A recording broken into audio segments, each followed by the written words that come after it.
The parking garage was nearly empty when the Mafia boss felt a small tug on his coat. He looked down. A little girl stood there barefoot, shaking, eyes red like she'd been crying for hours. Before he could speak, she leaned closer and whispered something so quietly it was almost lost to the echoing concrete walls. "He's not my dad." The words hit harder than a gunshot. Behind her, a man stepped forward too quickly, too tense, smiling when he shouldn't have been. "That's my daughter," the man said, reaching for her wrist. "She gets confused." The girl flinched. The Mafia boss didn't move. He just glanced at the exit ramp ahead, then calmly shifted his body, blocking the only way out. His men noticed immediately. Engines cut. Doors locked. The air changed. The little girl's fingers tightened around his sleeve as she whispered again, voice breaking, "Please don't let him take me." In that moment, the most dangerous man in the city knew this wasn't a misunderstanding. It was a rescue. Stay with me until the end, because what the Mafia boss uncovers next will expose a truth so dark, no one walks away unchanged. Before we begin, don't forget to like this video, hit subscribe, and comment where you're watching from. Now, let's get into it. Vincent Torino had earned his reputation through decades of calculated violence and unwavering loyalty to his organization. At 58 years old, he commanded respect through presence alone. His salt and pepper hair was always perfectly styled, his Italian suits tailored to perfection, and his steel gray eyes missed nothing. When Vincent entered a room, conversations stopped. When he spoke, people listened. When he made a decision, it became reality. But standing in that underground parking garage beneath the Meridian shopping complex at 11:30 on a Tuesday morning, Vincent found himself in uncharted territory. The concrete walls amplified every sound. The fluorescent lights cast harsh shadows that made everything feel cold and clinical. This was supposed to be a simple meeting, a routine collection, the kind of business transaction that kept his organization running smoothly. Instead, he was staring down at a child who couldn't have been more than 7 years old. Her dark hair tangled and unwashed, wearing a pink dress that was 2 sizes too big and covered in stains. Her small feet were bare against the cold concrete, and she was trembling not just from fear, but from the chill of the underground garage. The man claiming to be her father was nervous in all the wrong ways. Vincent had spent 35 years reading people, separating truth from deception, identifying threats before they materialized. This man's anxiety wasn't paternal concern. It was the desperate energy of someone caught in a lie. "Come on, sweetie," the man said, his voice artificially cheerful as he reached for the girl again. "Daddy needs to get you home. Mommy's waiting." The girl pressed closer to Vincent, her tiny hand clutching his expensive wool coat with surprising strength. She shook her head frantically, tears streaming down her dirt-smudged cheeks. "No, no, no," she whispered. "Mommy's gone. He said Mommy's gone." Vincent's jaw tightened. Behind him, his 3 associates had already moved into position without being told. Tony Marcelli, his lieutenant for over 15 years, had positioned himself near the elevator doors. Frank DeMarco covered the stairwell access. Bobby Santangelo had moved toward the ramp, cutting off any escape route to the street level. These men had followed Vincent through gang wars, federal investigations, and territorial disputes. They'd seen him order executions without blinking, negotiate million-dollar deals over dinner, and eliminate threats with surgical precision. But they'd never seen their boss kneel down to eye level with a terrified child. "What's your name, little one?" Vincent asked softly, his voice carrying none of the menace that had intimidated countless adversaries. "Emma," she whispered, barely audible. "Emma Rose Patterson."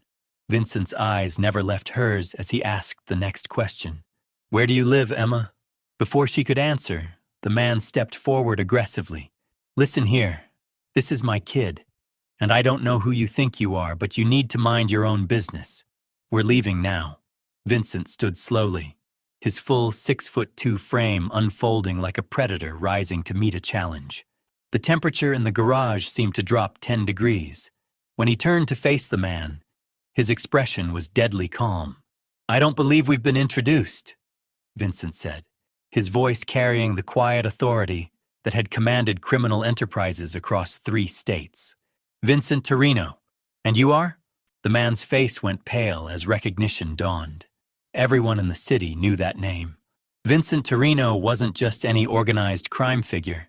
He was the head of the most powerful family on the East Coast, a man whose word was law in the underworld and whose reach extended into legitimate businesses, political circles, and law enforcement agencies. I'm David," the man stammered, his artificial confidence crumbling. "David Patterson. This is really just a family matter. My daughter sometimes gets confused when she's tired." Vincent's eyes narrowed as he processed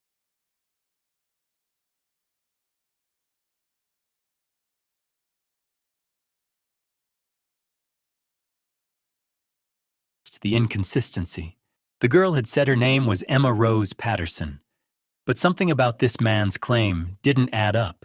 The way he'd hesitated before giving his name, the way he'd positioned himself between the child and the exit, the way Emma had recoiled when he reached for her. "Emma," Vincent said, kneeling down again while keeping his eyes on the man. "Can you tell me your daddy's name?" "Michael," she said without hesitation. "Daddy's name is Michael, and he has brown hair, and he reads me stories about princesses, and he makes pancakes that look like Mickey Mouse." The man calling himself David had blonde hair and carried himself like someone who'd never read a bedtime story in his life. Vincent's hand moved almost imperceptibly toward his jacket, a gesture his men recognized immediately. The sound of car doors closing echoed through the garage as additional vehicles arrived at the upper level. "Interesting," Vincent said, his voice dropping to barely above a whisper, "because you just told me your name was David Patterson." The man's eyes darted toward the exit ramp, calculating distances and escape routes. But Vincent's men had already eliminated every option. The garage had become a tomb, and Vincent Torino held the only key.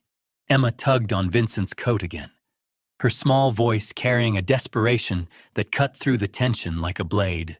"He took me from the park. He said Mommy sent him. But Mommy would never send a stranger. Mommy always picks me up herself." Vincent's blood ran cold as the pieces began falling into place. This wasn't a custody dispute or family drama. This was an abduction in progress, and somehow fate had placed him directly in its path. The man's hand moved toward his pocket, but before he could complete the motion, Vincent's voice cut through the air like a whip. "I wouldn't."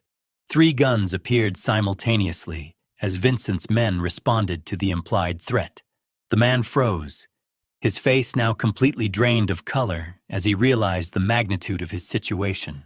Vincent's eyes swept the garage, cataloging every detail with the precision of a man who'd survived 3 decades by noticing what others missed.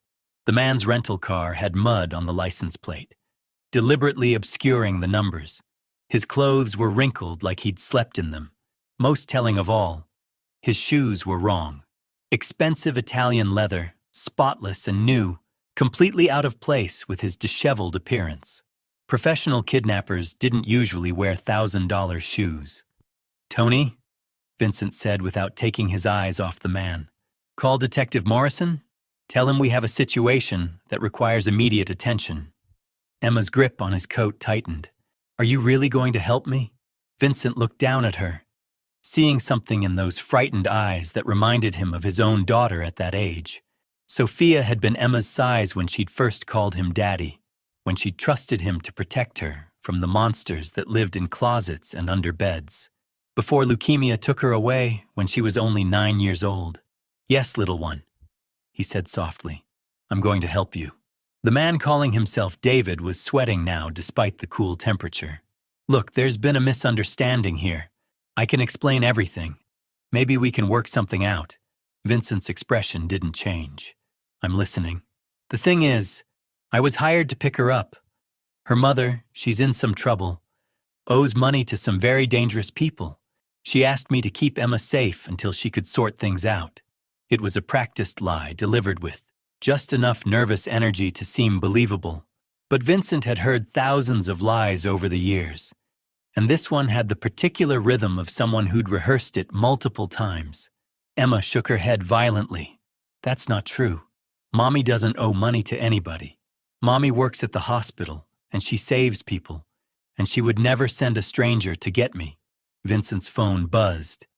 A text from Tony, who'd stepped away to make the call. Morrison's 20 minutes out. Says to keep everyone exactly where they are.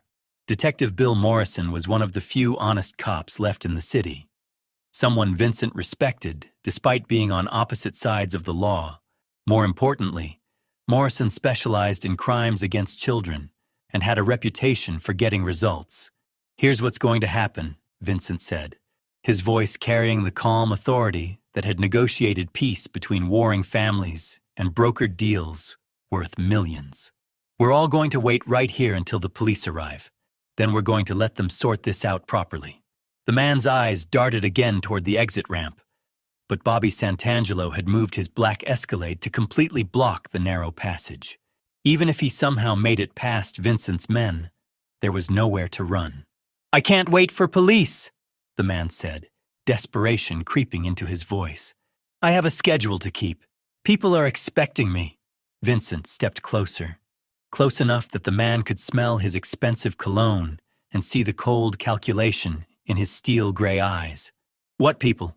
Just business associates. Look, I'll level with you.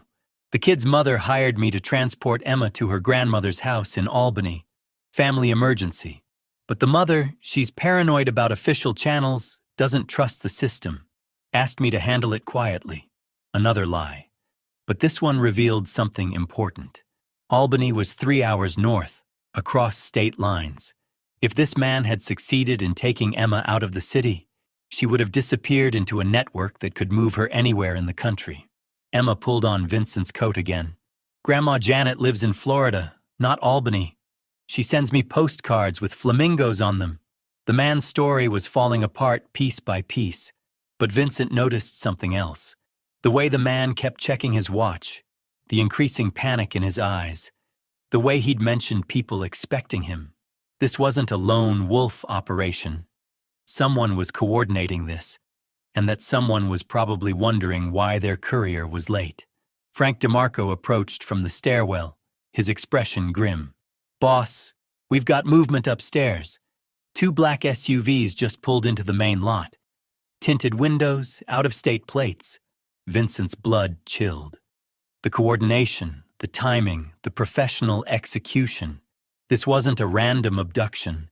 This was human trafficking, and Emma had stumbled into the middle of a larger operation. How many men? Vincent asked. At least 4 that I can see. They're not making any moves yet, but they're watching the exits. Vincent's mind raced through possibilities.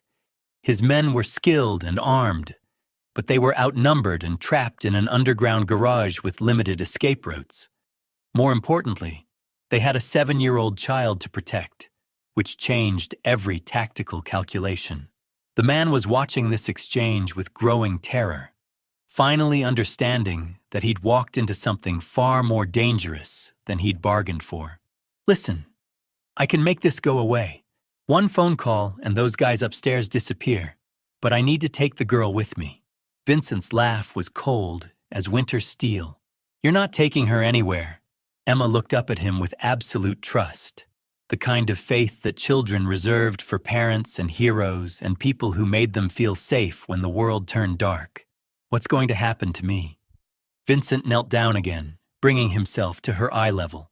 Nothing bad, I promise. But I need you to be very brave for just a little longer, okay? She nodded solemnly. Are you a good guy or a bad guy? The question hit Vincent harder than any bullet ever had. He'd spent his entire adult life being the bad guy, making decisions that destroyed lives, ordering violence that left families shattered. But looking into Emma's innocent eyes, he knew there was only one answer that mattered. Today, he said quietly, I'm one of the good guys. Tony returned from his call, his expression troubled. Morrison's running into traffic. Might be 30 minutes before he gets here. Vincent's jaw tightened. 30 minutes was an eternity when armed men were positioning themselves upstairs and a child's life hung in the balance. He needed to change the dynamics of this situation before it spiraled completely out of control. "Bobby," he called softly, "I need you to move your car." Bobby's eyes widened in confusion. "Boss? Move it just enough to create a gap. Make it look like we're preparing to leave." Understanding dawned in Bobby's eyes. Vincent wasn't planning to run. He was planning to draw the men upstairs into the garage, where the confined space would work in their favor instead of against them. The man claiming to be David Patterson realized what was happening. "You don't understand what you're dealing with. These people, they don't negotiate. They don't leave witnesses." Vincent's smile was sharp as a blade. "Neither do I." The sound of car engines starting echoed from the upper level, confirming Vincent's worst fears. The men upstairs weren't just watching anymore. They were moving. Emma pressed closer to Vincent's leg, her small body trembling as the rumble of approaching vehicles grew louder. The man who'd been calling himself David was now visibly sweating, his hands shaking as he checked his phone repeatedly. "They're coming down," Frank reported from his position near the stairwell. 3 vehicles, moving slow and tactical.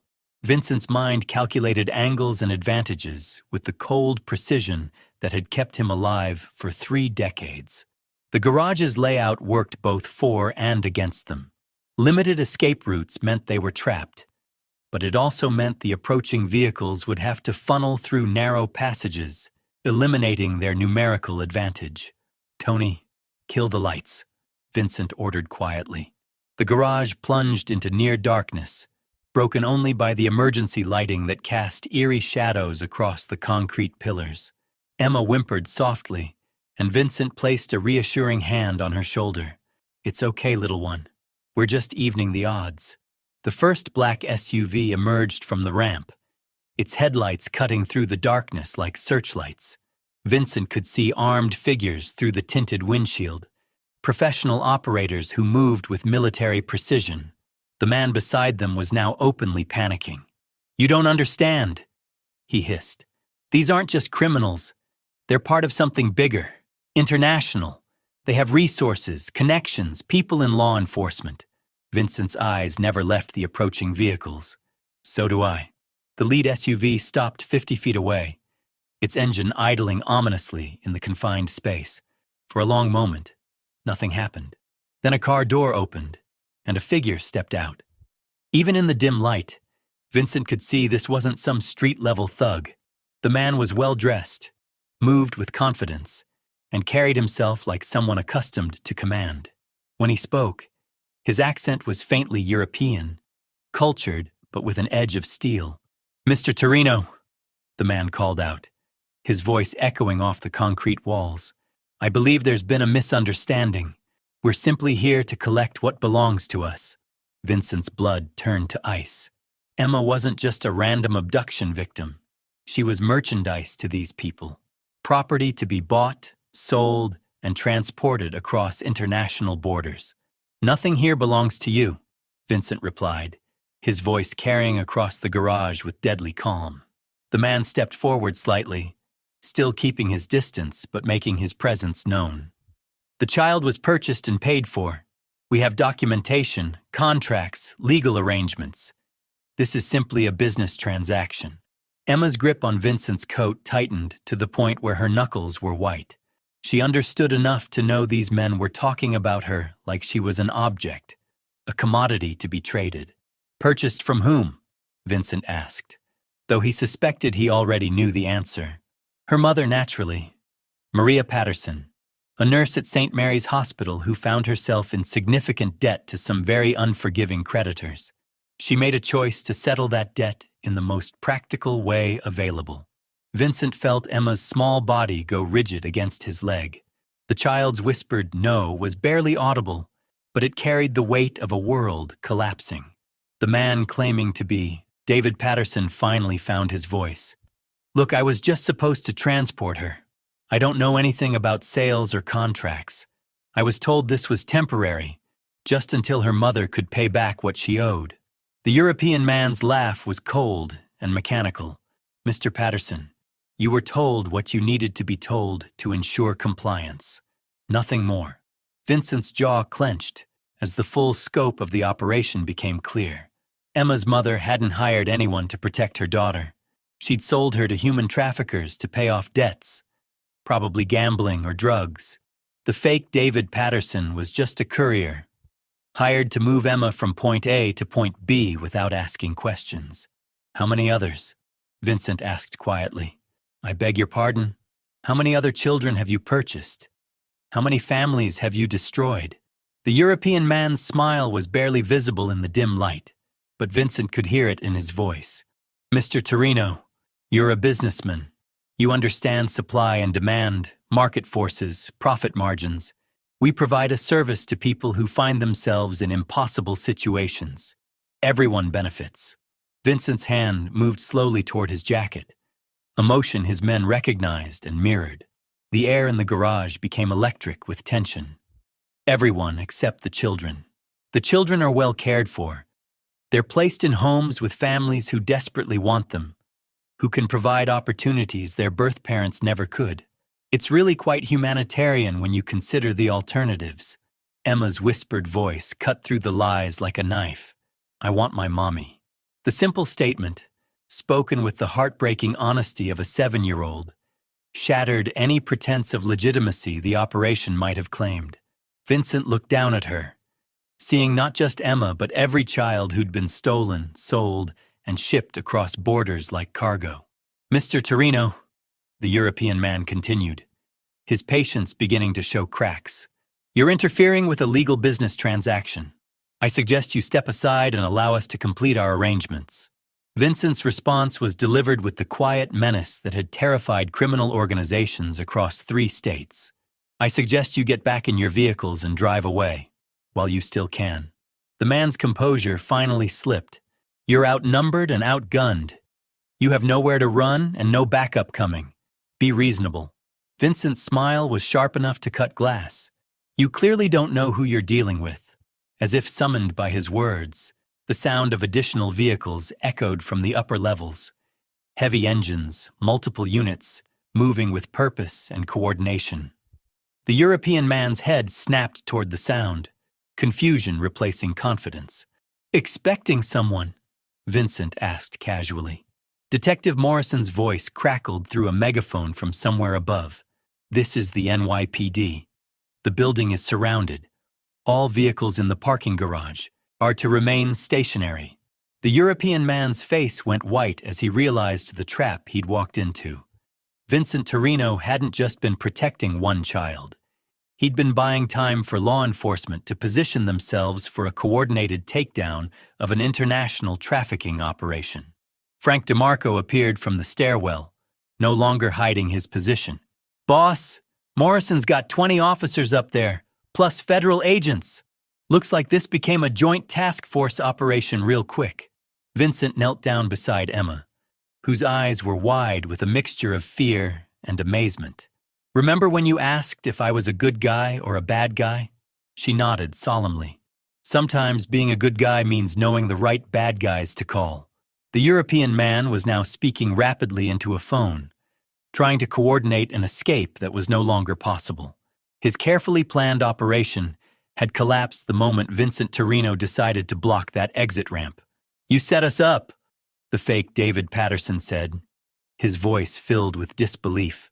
Vincent stood slowly, his full height casting a long shadow across the garage floor. I protected a child. Everything else was just business. The sound of tactical boots echoed from multiple directions as law enforcement units moved into position. The European man made one last desperate attempt to salvage the situation. Mr. Torino, we can negotiate. Financial compensation for your trouble. A percentage of future operations. This doesn't have to end badly for anyone. Vincent's laugh was genuinely amused. You're trying to bribe me with money made from selling children? Emma tugged on his coat again, looking up with the kind of trust that could break a man's heart and rebuild his soul simultaneously. What happens now? Vincent's voice softened as he answered her. Now the good guys win. Detective Morrison's voice boomed through the garage as tactical lights flooded the space. All subjects remained stationary, weapons on the ground, hands visible. The European man's shoulders sagged in defeat as he realized his operation was finished. Years of planning, millions in investments, carefully cultivated networks of corruption and coercion, all undone by a 7-year-old girl who'd been brave enough to ask a stranger for help. Vincent's men holstered their weapons and stepped back, allowing law enforcement to take control of the scene. As federal agents moved in to secure the trafficking suspects, Vincent felt Emma's small hand slip into his. "Thank you," she whispered. Vincent squeezed her hand gently. "Thank you for being brave enough to ask." Detective Morrison approached, his expression grim but satisfied. "Vincent, hell of a thing you stumbled into here." "Hell of a thing that stumbled into me," Vincent corrected. Morrison knelt down to Emma's level, his voice gentle and professional. "Hi, Emma. I'm Detective Morrison. We're going to take you somewhere safe while we sort all this out, okay?" Emma looked up at Vincent with uncertainty. "Will I see you again?" Vincent's throat tightened as he answered. "When this is all over, when you're safe with people who love you properly, maybe we'll cross paths again." As federal agents led the trafficking suspects away in handcuffs, Vincent watched Emma walk hand in hand with a victim services coordinator toward the elevator. She turned back once to wave at him, and Vincent felt something shift inside his chest. For 35 years, he'd been the man parents warned their children about. Today, for the first time in decades, he'd been the man a child ran to for protection. Detective Morrison approached him again as the scene wound down. "The feds are going to want to debrief you. This trafficking ring, it's bigger than just local operations. International connections, political corruption, the whole nightmare." Vincent nodded absently, his eyes still following Emma as she disappeared into the elevator. "Whatever they need." "Vincent," Morrison said quietly, "what you did here today, blocking that exit, keeping that child safe until we could respond, that's going to save more lives than you know." Vincent's men had gathered around their vehicles, waiting for his signal to leave. Tony Marcelli approached with the kind of respectful distance his soldiers always maintained. "Boss, we good to go?" Vincent looked around the garage one final time, seeing it not as the site of a business meeting gone wrong, but as the place where a child's desperate whisper had changed everything. "Yeah," he said quietly, "we're good." As Vincent's convoy pulled out of the Meridian shopping complex, emergency vehicles and federal task force units were still arriving. The investigation that would follow would uncover a trafficking network spanning 12 countries, result in over 200 arrests, and rescue 43 children from situations similar to Emma's. But Vincent Torino, driving through the streets of a city where his word had been law for decades, was thinking about something much simpler. Sometimes the most important battles weren't fought for territory or profit or respect. Sometimes they were fought for a barefoot little girl who whispered, "He's not my dad," to a stranger in a parking garage. And sometimes, if you were very lucky, those were the battles that reminded you who you really were underneath all the things you'd done to survive. Emma Rose Patterson would grow up safe, surrounded by people who chose to love her instead of people who saw her as merchandise. And somewhere in the city, a man who'd spent his life being dangerous had learned what it felt like to be a hero. Even if it was just for one afternoon in a parking garage where the only thing that mattered was making sure a child made it home. 3 months after Emma's rescue, Vincent received an envelope with no return address. Inside was a hand-drawn picture of a man in a dark suit standing next to a little girl, both of them smiling. At the bottom, in careful 7-year-old handwriting, were the words, "Thank you for saving me." Vincent stared at that drawing for a long time, sitting in his office above the restaurant that served as his legitimate front. The federal investigation had concluded, resulting in convictions that would keep Emma's traffickers behind bars for life. The fake David Patterson had cooperated fully, providing details that helped authorities dismantle similar operations in 6 other states. But something about Emma's case had stayed with Vincent in ways he couldn't explain. Maybe it was the way she'd trusted him completely in that moment of terror. Maybe it was how her small hand had felt in his, reminding him of holding his daughter Sophia's hand during those final hospital visits. Tony knocked on the office door, interrupting his thoughts. "Boss, we got a situation." "Another one." Vincent looked up sharply. "What kind of situation?" Police scanner picked up something. Missing kid case, but the details sound familiar. 7-year-old boy disappeared from a playground in Queens yesterday. Witnesses saw him leave with a woman claiming to be his aunt. Family says he doesn't have an aunt. Vincent's jaw tightened. The trafficking network they'd exposed had tentacles everywhere, and cutting off one head often meant others grew back stronger and more careful. Where's the investigation centered? Astoria. Detective Morrison's working the case. He asked if you might be willing to consult. Vincent stood, straightening his tie. Over the past 3 months, he'd developed an unofficial relationship with law enforcement that would have been unthinkable a year earlier. His knowledge of criminal networks, combined with his willingness to act outside legal constraints when necessary, had made him a valuable asset in cases involving child exploitation. "Tell Morrison I'll meet him in an hour." The Astoria precinct was buzzing with activity when Vincent arrived. Officers moved with the urgent efficiency that marked high-priority cases, phones ringing constantly as tips and leads poured in. Detective Morrison met him at the front desk, his face grim with exhaustion. "Vincent, thanks for coming. This one's got similarities to Emma's case that are making my skin crawl." They walked toward Morrison's desk, passing bulletin boards covered with photos and timelines. Vincent's trained eye picked out the patterns immediately. Professional execution, carefully planned abduction, minimal witnesses. "Tell me about the boy." "Marcus Williams, 7 years old. Lives with his grandmother because his mother's in rehab. Yesterday afternoon, he was playing at Astoria Park when a woman approached him. Told him his grandmother had been in an accident and she was there to take him to the hospital." Vincent's blood chilled. The same manipulation tactics, the same age target, the same exploitation of a child's trust and confusion. Witnesses? 3 people saw the interaction. All described the woman as professional-looking, well-dressed, spoke with authority. Marcus went with her willingly because she knew his name and his grandmother's name, made it seem legitimate. Morrison handed Vincent a file folder containing witness statements and security camera footage. The images were grainy, but Vincent could see the calculated precision in how the woman had approached Marcus. She'd studied him, learned his routines, identified his vulnerabilities. "This isn't random," Vincent said after reviewing the materials. "Someone's rebuilt the network." "That's what I was afraid of."